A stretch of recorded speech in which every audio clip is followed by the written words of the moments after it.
From the Gospel according to John, chapter 10, verses 11 to 18. Jesus said, I am the good shepherd. A good shepherd lays down his life for the sheep. A hired man who is not a shepherd, and whose sheep are not his own, sees a wolf coming and leaves the sheep and runs away, and the wolf catches and scatters them. This is because he works for pay and has no concern for the sheep. I am the good shepherd, and I know mine, and mine know me. Just as the Father knows me, and I know the Father. And I will lay down my life for the sheep. I have other sheep that do not belong to this fold. These also I must lead, and they will hear my voice, and there will be one flock, one shepherd. This is why the Father loves me, because I lay down my life in order to take it up again. No one takes it from me, but I lay it down on my own. I have power to lay it down, and power to take it up again.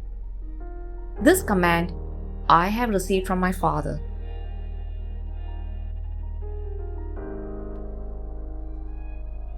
Jesus, Good Shepherd and Door of the Sheep, is the leader whose authority is expressed in service. A leader who, in order to command, gives his life and does not ask others to sacrifice theirs. One can trust in a leader like this, as a sheep who heed their shepherd's voice, because they know that with him one goes to good and abundant pastures. A signal, a call suffices, and they follow, they obey, they begin to walk, guided by the voice of the one whom they feel as a friendly presence, strong and mild at once, who calls, protects, consoles, and soothes. This is how Christ is for us.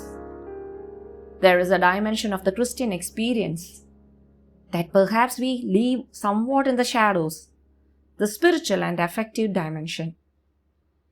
Feeling connected to the Lord by a special bond, as sheep to their shepherd. At times we rationalize way too much, and we run the risk of losing the perception of the timbre of that voice, of the voice of Jesus the Good Shepherd, which motivates and fascinates. To him we are never strangers, but friends and brothers. Yet it is not always easy to discern the Good Shepherd's voice. Be careful. There is always the risk of being distracted by the din of so many other voices. Today we are invited not to let ourselves be distracted by the false wisdom of this world, but to follow Jesus, the risen one, as the one sure guide who gives meaning to our life.